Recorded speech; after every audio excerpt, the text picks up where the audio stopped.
ഇനി നമ്മൾ നോക്കാൻ പോകുന്നത് ഇൻകമിംഗ് പാർട്ട്നേഴ്സും ഔട്ട്കമിംഗ് പാർട്ട്നേഴ്സും ആരാന്നാണ്. സിമ്പിളായിട്ടുള്ളൊരു കാര്യമാണ്. എക്സിസ്റ്റിംഗ് ആയിട്ടുള്ള ഒരു പാർട്ട്ണർഷിപ്പ് ഫേമിലേക്ക് പുതിയൊരു പാർട്ട്ണർ ചേരുകയാണ്. ആ പാർട്ട്ണറിനെയാണ് നമ്മൾ ഇൻകമിംഗ് പാർട്ട്ണർ എന്ന് പറയുന്നത്. ഇനി ഔട്ട് ഗോയിങ് പാർട്ട്ണർ ആണെന്ന് വെച്ചിട്ടുണ്ടെങ്കിലോ, എക്സിസ്റ്റിംഗ് ആയിട്ടുള്ളൊരു ഫേമിൽ നിന്ന് ഒരു പാർട്ട്ണർ വിട്ടുപോകുന്നു. അവരെയാണ് നമ്മൾ ഔട്ട് ഗോയിങ് പാർട്ട്ണർ എന്ന് പറയുന്നത്. അപ്പോൾ ഒരു എക്സിസ്റ്റിംഗ് പാർട്ട്ണർഷിപ്പ് ഫേമിലേക്ക് പുതിയതായിട്ടൊരാളെ ചേർക്കുക എന്ന് പറയുന്നത് അത്ര ഈസി ആയിട്ടുള്ളൊരു കാര്യമൊന്നുമല്ല. സെക്ഷൻ 31 ക്ലോസ് 3 അതിനെക്കുറിച്ച് പറയുന്നുണ്ട്.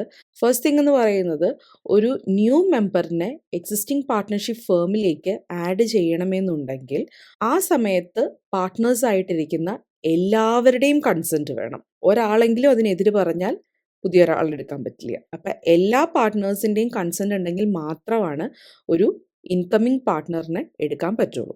സെക്കൻഡ് വൺ പറയുന്നത്, പുതിയൊരു പാർട്ട്ണർ ജോയിൻ ചെയ്ത് കഴിഞ്ഞാൽ എന്നാണോ ജോയിൻ ചെയ്യുന്നത് അന്ന് മുതലാണ് അയാൾക്ക് ഈ പാർട്ട്ണർഷിപ്പ് ഫേമിൻ്റെ മേളിലുള്ള ലയബിലിറ്റീസ് വരുള്ളൂ.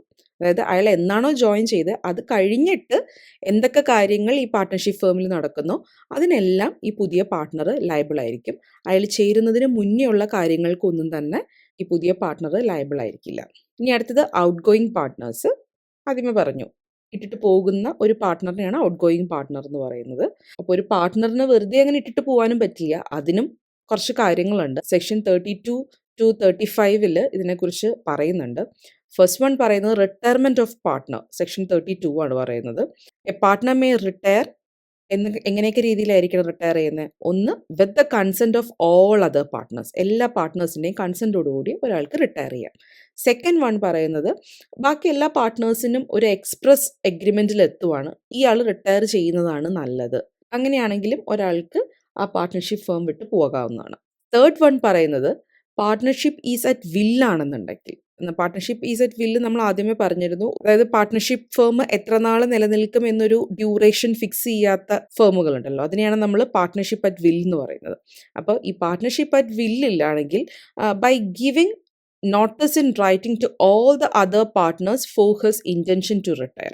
അതായത് പുറത്തു പോകാൻ ഉദ്ദേശിക്കുന്ന അല്ലെങ്കിൽ റിട്ടയർമെൻറ്റ് എടുക്കാൻ ഉദ്ദേശിക്കുന്ന ആൾ എല്ലാ അതർ പാർട്ട്നേഴ്സിനും ഒരു ലെറ്റർ കൊടുക്കുകയാണ്, അല്ലെങ്കിൽ ഒരു നോട്ടീസ് കൊടുക്കുകയാണ്, ഞാനിങ്ങനെ റിട്ടയർ ചെയ്യാൻ ആഗ്രഹിക്കുന്നു എന്ന് പറഞ്ഞു. അപ്പം ആ രീതിയിലും ഒരാൾക്ക് റിട്ടയർ ചെയ്യാവുന്നതാണ്. ഇനി സെക്ഷൻ 33 പറയുന്നത് expulsion of A partner. Retirement എന്ന് പറഞ്ഞാൽ മാന്യമായിട്ട് ഒരാൾ പുറത്തു പോകുന്നതാണ്. എക്സ്പൾഷൻ എന്ന് പറഞ്ഞാൽ ഒരാളെ പുറത്താക്കുകയാണ്. അപ്പോൾ ഒരാളെ പുറത്താക്കണമെങ്കിൽ എന്ത് ചെയ്യണം? മെജോറിറ്റി ഓഫ് പാർട്ട്നേഴ്സിൻ്റെ കൺസെന്റ് ഉണ്ടെങ്കിൽ മാത്രമാണ് ഒരു പാർട്ട്ണറിനെ ആ പാർട്ട്ണർഷിപ്പ് ഫേമിൽ നിന്ന് പുറത്താക്കാൻ പറ്റുള്ളൂ.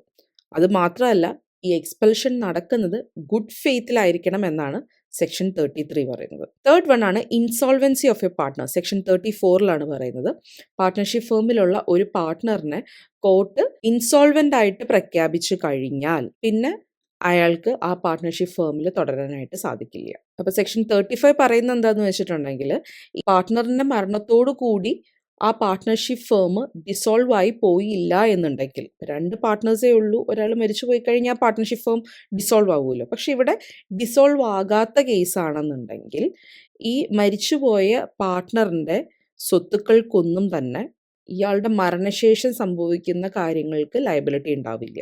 സിമ്പിളാണ്. ഒരാൾ മരിച്ചു പോയി കഴിഞ്ഞിട്ടുണ്ടെങ്കിൽ അതിനുശേഷം സംഭവിക്കുന്ന കാര്യങ്ങൾക്കൊന്നും തന്നെ ഈ മരിച്ചുപോയ പാർട്ട്ണറിൻ്റെ സ്വത്തുക്കൾക്ക് ലയബിലിറ്റി വരില്ല.